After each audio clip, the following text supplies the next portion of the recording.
Hi everyone, hope you're doing good.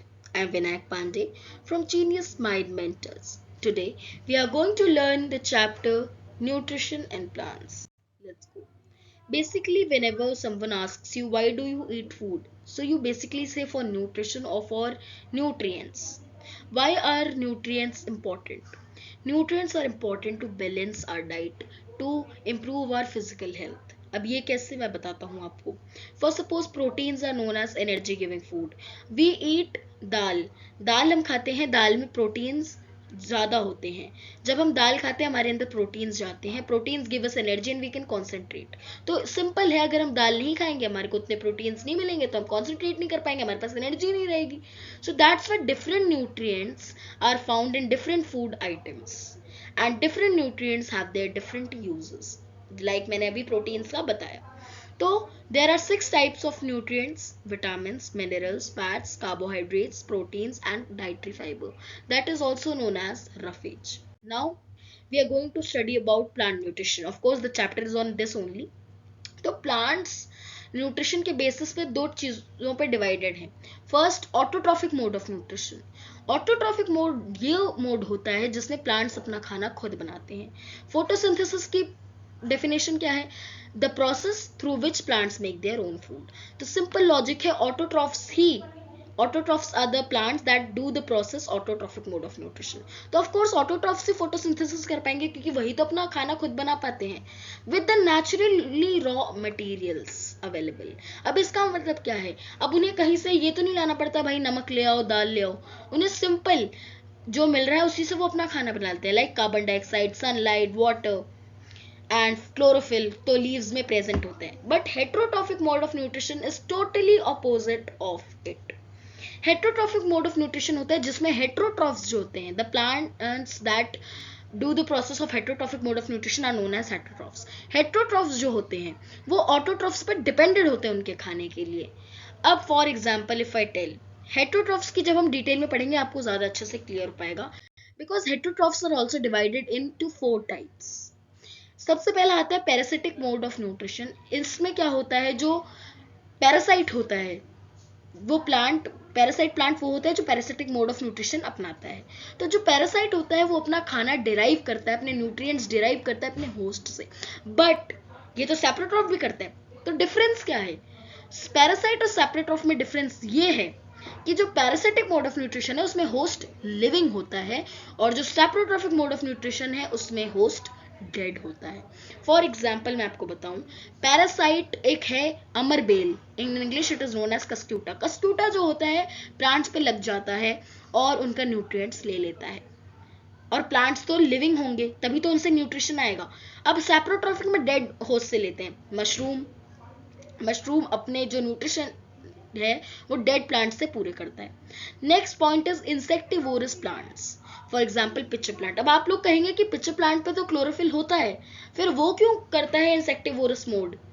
इसका ये answer है कि कुछ न्यूट्रिएंट्स ऐसे हैं जो पिच्चर प्लांट अपने फोटोसिंथेसिस से नहीं ले पाता, नहीं डिराइव कर पाता. That's why he uses insectivorous mode. अब इंसेक्टिवोरस मोड क्या है? इंसेक्ट्स को खाकर अपना न्यूट्रिशन पूरा करना. Good examples are Venus fly trap, pitcher plant. अब पिच्चर प्लांट की अगर हम डेफिनेशन देखें तो पिच्चर प्लांट में when it feels a insect the leaf becomes a picture and the cap becomes a lid. तो उसका जो ये दो खास बात है कि जैसे वो इंसेक्ट को फील करता है वो उसकी जो लीफ होती है वो पिक्चर की तरह शेप हो जाती है और जो लिड होती है वो कैप बन जाती है. जैसे इंसेक्ट पिक्चर में जाता है तुरंत लिड बंद हो जाती है and the insect is trapped inside it. Then digestive juices come out and digest the insect. Now we come on last heterotrophic nutrition, that is symbiotic relationship. अभी तक हमने ये पढ़ा पैरासिटिक मोड, सेप्रोट्रॉफिक मोड, ये insectivorous mode. लेकिन symbiotic mode जो है is totally different. अभी पैरासिटिक मोड में, सेप्रोट्रॉफिक मोड में, इंसेक्टिवोरस मोड में एक का फायदा हो रहा था, एक का नुकसान हो रहा था. लेकिन सिम्बायोटिक में ऐसा टोटली अलग है. सिम्बायोटिक में दोनों का फायदा होता है. अब आपका जो दोस्त है, आप लोग दोस्त तो तब तक ही रहोगे जब आप उसकी हेल्प करोगे वो आपका हेल्प करेगा. अगर आप उसकी हेल्प करना बंद कर दोगे तो एक समय आएगा कि वो भी आपका हेल्प करना बंद कर देगा। तो वही होता है सिम्बायोटिक रिलेशनशिप में। A good example of symbiotic relationship is lichens. In a lichen, alga and fungi are in symbiotic relationship. Alga जो है फोटोसिंथेसिस करके फंगी को फूड देता है, fungi provide shelter and protection to alga.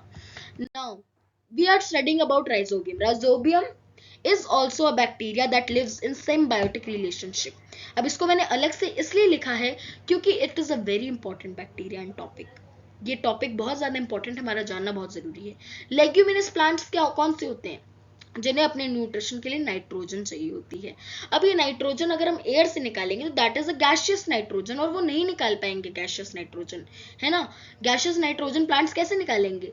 तो जो rhizobium होता है वो उनकी रूट्स में प्रेजेंट होता है, और वो जो है उनका जो एटमॉस्फेरिक नाइट्रोजन होती है उसको लिक्विड नाइट्रोजन में करके लेग्यूमिनस प्लांट्स को देता है। लेग्यूमिनस प्लांट्स खाना दे देते हैं राइजोबियम को। That is also symbiotic relationship. Now last topic is cells. Basically cells क्या होते हैं?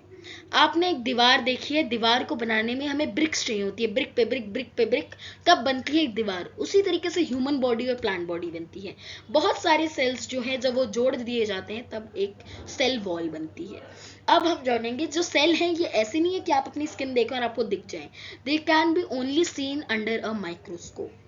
नाउ अब मैंने यहाँ क्लियरली डेफिनेशन दी है that cell has 3 parts. First cell membrane, इसकी डेफिनेशन देखिए। The cell is enclosed by a thin outer boundary called the cell membrane. So cell membrane acts as a protection of the cell. उसकी boundary होती है। अब nucleus, most cells have a distinct centrally located spherical structure called nucleus. Nucleus can also be called brain of a cell. It is a very dense area. Now the nucleus is surrounded by a jelly like substance called cytoplasm. अब ये brain है, nucleus is a brain of a cell, तो उसको तो ज्यादा protection देनी पड़ेगी, तो उसे प्रोटेक्शन देने के लिए साइटोप्लाज्म आ जाता है, और साइटोप्लाज्म और न्यूक्लियस को प्रोटेक्शन देने के लिए सेल मेम्ब्रेन आ जाता है। That was all. Thank you guys for watching my video. I hope you liked the video. Please do like, subscribe. Thank you.